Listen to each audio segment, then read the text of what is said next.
Hello and welcome to The Stack. On today's show, I speak with Sam Cochran, Global Features Director for AD. Plus, Meg and Wray Schertler tell us how to run a magazine. And we speak with Simon Lovermann from the Greif. Enjoy the show.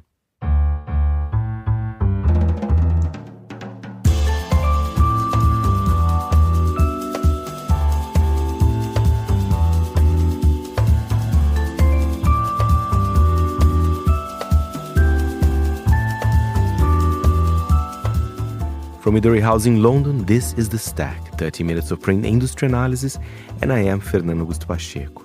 We start the show talking with Sam Cochran, Global Features Director for AD, on one of their most important issues of the year, featuring the AD 100 list, with the designers that you have to know, from newcomers to all-time legends.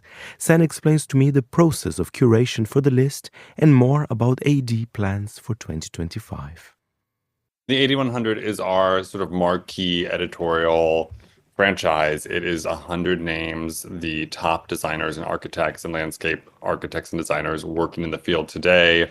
We think of it as the names you need to know now, the people who have really been sort of steering the larger design industry conversations for the past 12 months. And it's a list that is very meaningful, obviously, to the recipients, but also to the industry at large. It's, people look to this list to decide who they're going to work with in the months and years ahead.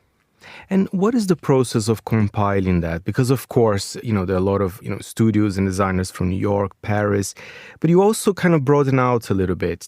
I saw entries from, places like Mexico City. How important is that? Because it must be quite a lot of research for doing the list. Yeah, AD has always been, but now more than ever is a global editorial team. And so ideas are coming from all of our colleagues in different parts of the world, in Europe, in Mexico, and India. And we really start thinking about each year's list the moment we finish the last. So we're already brainstorming people whose names we'd like to see in 2026. It's not a linear or sort of easily distilled process. A lot of it is intuition, but these are names that we as a whole team sort of decide in the months leading up to finalizing the list are the people we are most excited about. Is there a concern as well, a special concern to look out for new talent? As I've mentioned before, there are quite a lot of new entries on that list this year. I'm glad you noticed that. I mean, we have taken great care under Amy Astley's leadership to make sure that each list feels like an introduction to new names. I think in past iterations, the list felt more static, but we, in this current moment, and again, under Amy's eye, sort of really sees the list as an opportunity to elevate the names of emerging talents or sort of long-standing but lesser-known talents in the design industry who we can support. And so, you see every year on every list now, 10 or more new people. And that's, a real point of pride. And to create that pipeline, as I mentioned, requires a lot of foresight. These are people whose work we've featured in the previous year, for the most part, or in some capacity. And so that requires advanced planning, and it requires sort of networking among designers within pockets of the design community who perhaps we're less familiar with, and really sort of unearthing the talents that people need to know next. And I have to ask more about the cover. It's an impressive one. It's beautiful. I wonder who made the cover? Well, the cover is a very interesting story. It's a house in Stade. It was a private client who was interested in sort of more than creating a home, creating a sort of conversation about makers and designers and thinkers from around the world. And he leaned on an individual named Noxon Mimran, who's an activist, a sort of big personality working at the intersection of, refugee and climate crises, to sort of choreograph and creative direct this very robust, very complicated collaboration. And so the cover image shows the indoor pool at this chalet complex. And there was a pool that was designed, like much of the interior architecture, in collaboration with Francis Couret, who, of course, is a world-renowned Pritzker Prize-winning architect. And it is truly something unlike anything we've ever seen, sort of out of this world. We were all sort of jaw-dropped when we saw it, and we knew instantly that it would make an amazing cover.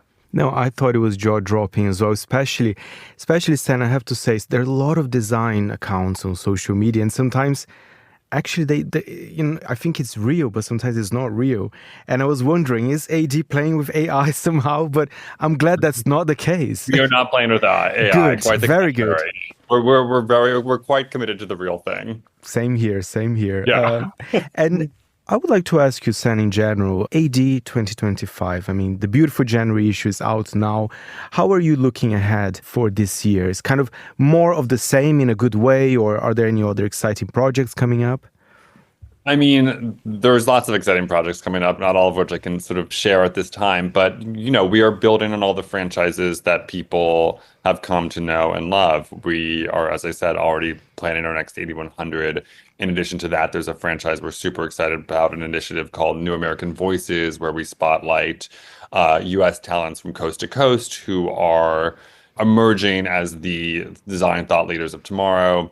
This, again, we really think of as a pipeline to the 8100. There's a woman who was previously on New American Voices, who this year is on the 8100, a designer by the name of Lily Durkis. So we, again, are thinking about all these different editorial initiatives in tandem.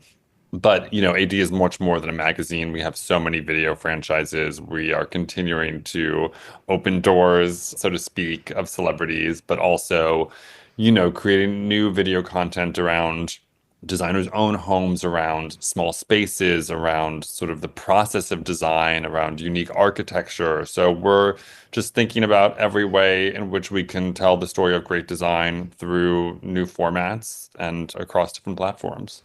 And I wonder, of course, you don't need to mention names, but you guys have a little list of the people that say, we need to put this person on the cover, we need to visit this house. Is there like a whole secret meeting, like about the people you try to have it on the cover?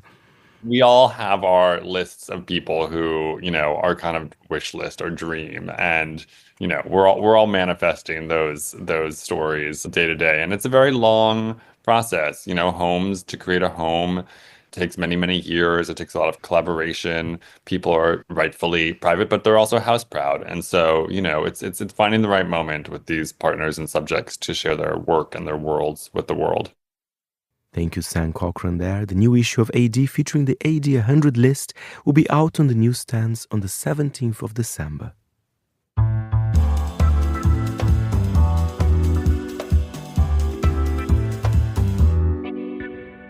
And now we head to Munich to talk with Simon Lovermann, founder and artistic director for respected contemporary photography organization, the Greif. They also publish an annual title. In every issue there is a guest editor. This time is Norwegian photographer and artist Torbjørn Rodland. It was a pleasure talking with Simon. The Greif is an organization for contemporary photography and contemporary image makers. We are the platform to discover and to also give first visibility to emerging talents all across the globe. So we've built a community, a very vibrant one that is global. And we connect this community with opportunities to, network, get their work in front of gatekeepers such as curators, editors, etc., from other big institutions and organizations, and are kind of researching and trying to find formats of how to interact with and look at pictures today. And one outcome of this activity is the print publication, obviously, which is where we, since issue 11, we invite established artists to guest edit those issues.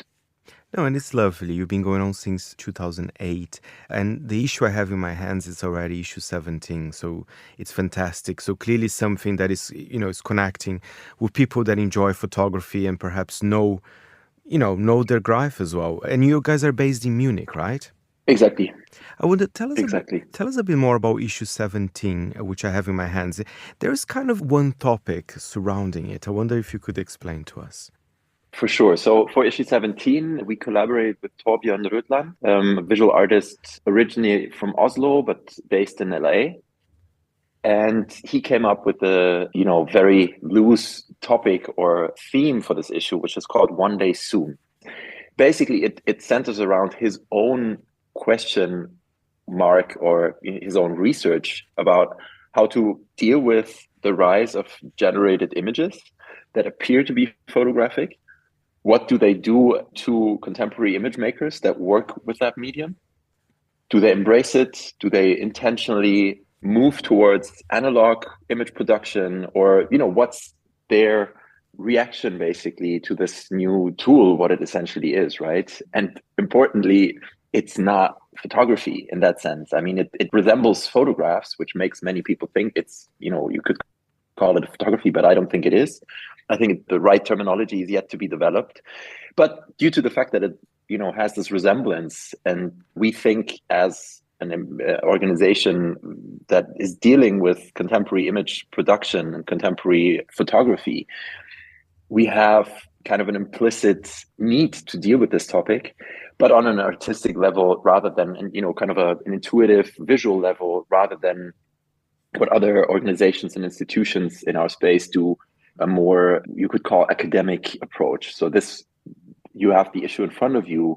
It is asking those questions through the selected and sequenced images that Torbjörn has received through an open call that we held. So all of the opportunities that we do is based or are based on open calls, which enable accessibility for image makers all across the globe. And yeah, so this issue is particular in that sense that it shows images that are produced using generative AI next to images that are traditionally produced in, photographic machines, and images that are combining the two. But we never kind of, we don't put out the claim, look, this is a generated image versus this is not, but it's rather delving into this world that Torbjörn has put together through his image selection. And ideally, coming across the questions yourself as a viewer or a reader. That's such a fantastic question because, when we talk about AI and photography, I mean, I'm sure photographers, it is in a way a challenging period for them as well. So it's good to have this sort of reflection on it, right?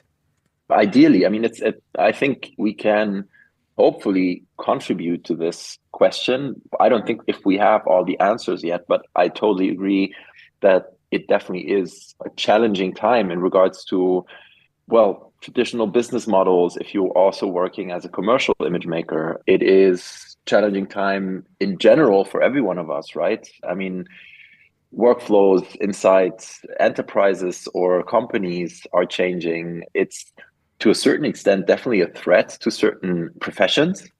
But I also think, like I said initially, it's a tool that can be used. And if you know how to use that tool, I mean, there's this very nice interview with Herbie Hancock where he talks about, I mean, it's, this is more related to music now, but where he talks about synthesizers. And he basically makes this comparison of, you can use it's like a tool, the synthesizer. You can produce very nice sounds, or you can produce stuff that is hurting your ears.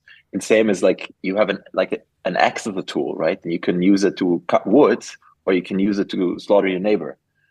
So, I mean, that's the comparison that Herbie makes in that interview with Quincy Jones. And I think it is also, there's no escaping this. So we all have to work with it. We have to work around it and just understand how we can use this tool so it makes sense.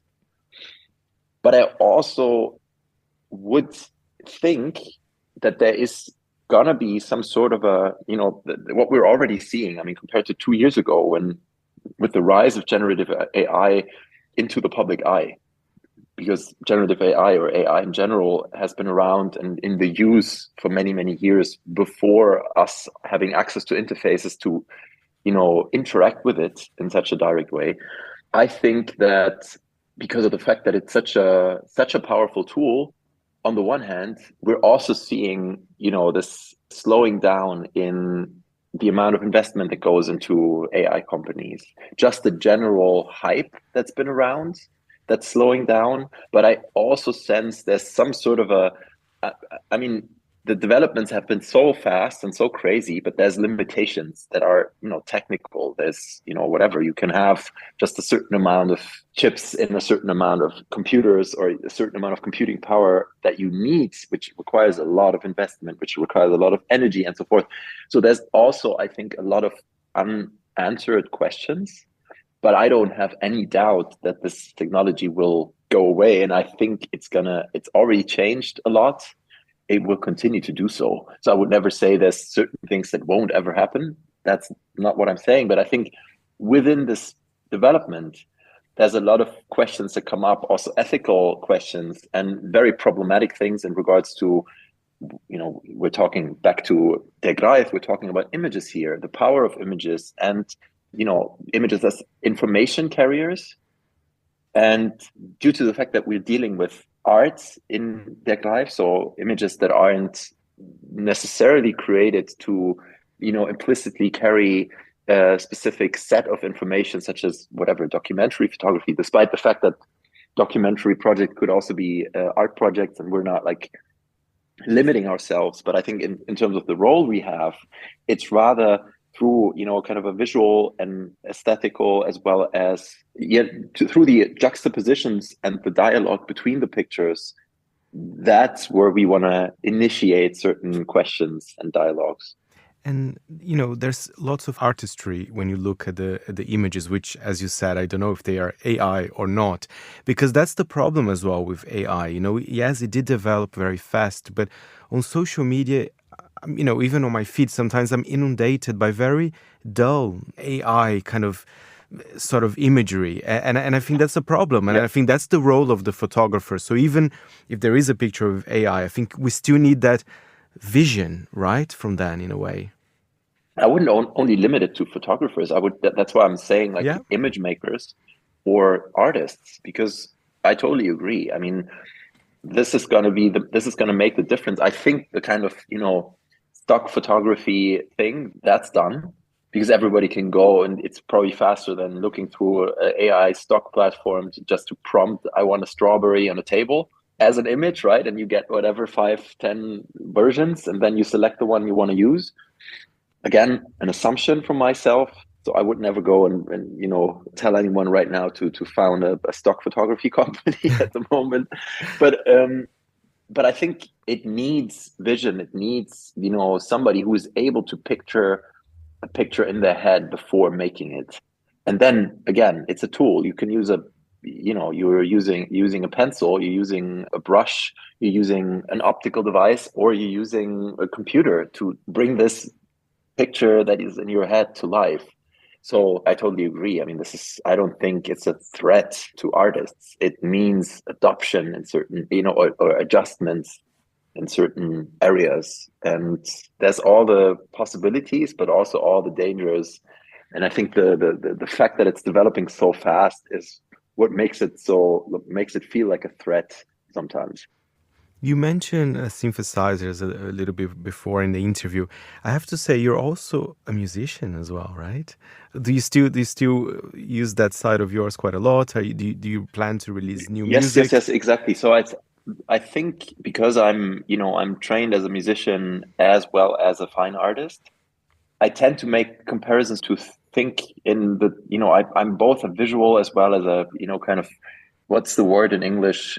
Auditive person, maybe? Is it that? Does that exist? I think so. So combining the two worlds is very interesting to me. And I think what we've been always doing with Der Greif in regards to the print publications, I see it as kind of a visual remix in comparison to, you're taking a single image out of its original context, which is what we've always been doing, what is happening online every day, every second, with anybody posting anything.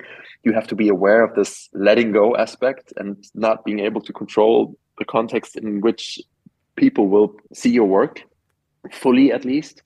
And we founded Der Greif a couple of months after the first iPhone came to market.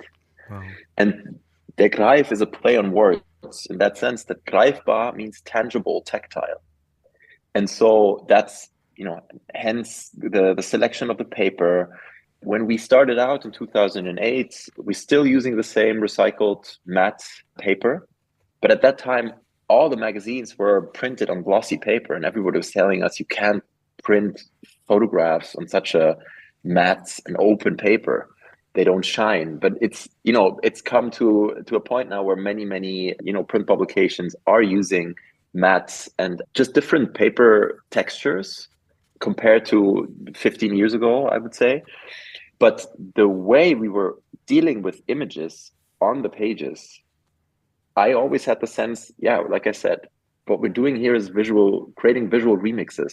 So one image could be the baseline or a sample from a baseline because it's taken from, the context of a larger series, and recontextualized with other images that have undergone a similar process. So if you compare that to sampling, that's why I'm making this comparison. So I think for me, it's just a matter of striving on these different influences and also on the different scenes that are, it's not necessarily that even in, the photography world, there's so many different scenes. There's commercial photography, there's fine art photography, there's photojournalism, and so forth. Many times these worlds don't interact. And then you can, put this into a larger context of the fine art world, fine art market, or just the art world in general. If you compare that to music, I mean, music is also such a broad field, and there's so many niches, so many small communities and interest groups. And that's what interests me, and that's what brings me to ideally continuously expanding my horizon in regards to the influences that are coming into the projects and the way we're looking at, also our approach to working with contemporary image production as an artistic output. That was Simon Lovermann. You can buy a copy of their Greif magazine, issue 17, on their website, theirgreif.org/shop.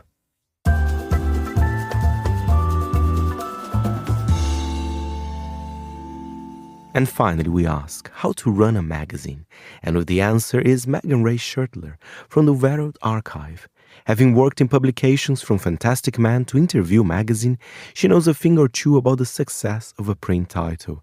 She tells me more about the service.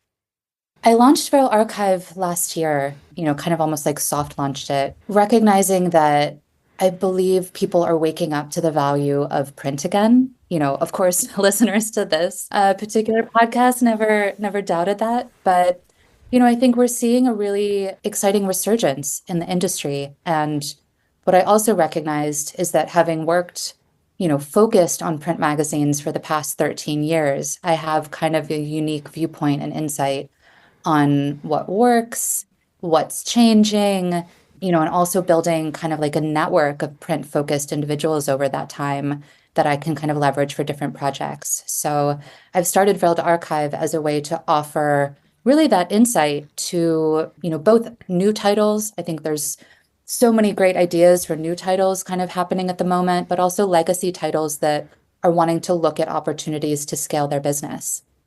And I think, Megan, a service like yours is so important because it is exciting. I do think the world of magazines is booming. There's so much to do. But it is tough, it is tough at times to keep a magazine going, so it can have a long life. It doesn't matter if it's a legacy title or a young title. So, and sometimes, you're an editor, but maybe you don't have perhaps the business knowledge or this kind of experience in a way, right? So I think that's where you come and help in a way, right? Exactly. The thing that I have recognized with hindsight is that the best magazines are passion projects. And there has to be kind of a level of obsession involved, and to let creatives just be creatives and kind of run on whatever their obsessions are at that point, or kind of the topics that they're really into or the people that they're really into, to let them play in that, kind of focus is what makes really great content and a really great magazine. And you're right, I think to partner them with someone who then has the business acumen to shape that and mold that and bring that to market, that's a different hat to wear. And so I've had, really kind of the great honor to be that, I guess, kind of organized brainstorming partner at several different titles over the years. And I think that as I'm witnessing these new ideas for titles, kind of start to take shape, I'm also recognizing that over the past 10 years, the industry has really doubled down on digital. And so there's actually very few people who understand the value that print can have if you put it at the center of a business. Because I think what a magazine does so well, and that digital can't, is really create like a kind of luxurious tactile distribution method for your wider brand universe. So kind of understanding how to package the ideas and create a more kind of tangible business model around these creatives is something that I've recognized as my strength over the years. You have, as you said, a long history of magazines, from our beloved Fantastic Man to Interview and many others. Who is actually looking out for you? Do you see, are there, perhaps very young publications who are just out and want to find out more? Or do you actually see people that perhaps have been doing this for a while, but they just want, a little revamp as all titles need at some point? The people that I've been working with have really been a mix. A lot of legacy titles are arriving at this moment. And if you've been kind of doing it for the past 10 years, you're recognizing that the print model that we knew is obsolete. And so in order to scale your business, you need to understand how to productize your business in a different way, how to understand your market in a different way. So a lot of the clients I'm working with are those legacy titles that are looking to kind of pivot in order to scale. At the same time, I'm also working with younger magazines, I'd say kind of more passion projects magazines, really to give them a blueprint that they can run with themselves. We all recognize print itself is an expensive product, so some of those younger titles often don't have the full budget to kind of work with someone like myself long-term, in a kind of like growth capacity, but I work with them to essentially create a document that they can use as a blueprint then for their business for years to come. So my aim and kind of where my excitement and passion lies is to just future-proof the industry at large. And that comes from like the smaller titles to also the more established titles. So I really try to kind of offer myself in almost like a tiered way to make sure that everyone has that opportunity. Are you okay perhaps to mention some of the projects you've been working? Well, I will say a lot of them are under NDAs, so I can't go into too much detail. But it's a mix, I would say. And where I find it really exciting is there's legacy titles, but I'm also working with several brands, because they're recognizing the rallying power that magazines have and the role that magazines can play in community building and building trust. So it's also been interesting to see that, it's not just about kind of building an editorial platform, which I think a lot of brands have done, but a lot of brands are really wanting to build kind of their own legacy print titles. And I think that's really exciting because I think that's also where we start to see a different budget opportunity that might stabilize the industry for those creatives that work in it. You mentioned the brands. I'm so glad there's been a fairly recent shift that, brands, luxurious brands, luxury brands, they want to connect with their customers via magazines. Sometimes digital is not quite the same. There's so many kind of brands I'm seeing, they're doing more and more, and they're beautiful titles. They, as you said, it's not just advertorial, they hire, proper editors, they commission very interesting articles. It's been a really important change in the industry, I would say. Absolutely. And from a big picture lens, I think what that shows is that it's a worthwhile investment. And the kind of trickle-down effect of that is then if you flash forward 5 years, my hope is that as brands are kind of launching more magazines, we're also seeing kind of big, like industry leaders or kind of VC players get into the legacy magazine space. So I'm hoping that in 5 years' time, print goes from kind of being viewed as this kind of empty well that you put money into, but you don't really get money out of, but actually a really viable, exciting part of a business and something that can create really a robust and kind of wide network effect for a brand, but also a growing media publication and media portfolio. And I just want to mention here, I had in my notes, Mag, which is a title you launched when you were 8. That's so sweet. So actually, yeah, it's been a long time in the industry, I would say, right? It's funny. I think that, like the wisdom and the insight of children is just, so undervalued. And it was really funny how I got into magazines because I was obsessed with them from such a young age. But I never understood that it was something that you could do, like as a profession or a world that you could kind of live in. And so I really went a kind of long route to get there. And I think also, so much of kind of what is talked about is being more on the creative side of the business. It's like to be a writer, to be an editor, to be a creative director. I think that thinking about being the business person or the kind of operational lead behind a magazine isn't something that's really put forward. So it kind of took me a while to figure out that that's something that, one, was an option, but also through just kind of throwing myself in those situations, something that I kind of do with excitement and a little bit kind of naturally. So yeah, Mag, it was something I made entirely with clip art, and I can't even remember what the text content was. And then I forced the local Blockbuster to have printouts on their checkout counter. So I think it was a success. I think I've been successful from day one. That's fantastic. I can relate, and sorry to share this personal story, but when I was perhaps a similar age, I used to have a little zine I used to print in my house called Cinemix, and it was about cinema. So there were little news about the Oscars and everything. So how amazing. We should share notes after about Mag and Cinemix. Absolutely. Absolutely. I mean, my kind of North Star goal, or kind of my higher aim to really future-proof the industry, a part of that is, further down in my career, I would love to be organizing programs to kind of foster that interest in kids, because I think, the desire to work with print and the kind of desire to have print, that's never gone away. It's just that the business model needed to change. And so I think to encourage children to get into that line of work, we would just see the benefits of that, kind of further down in generations. So it would be an exciting thing to partner on.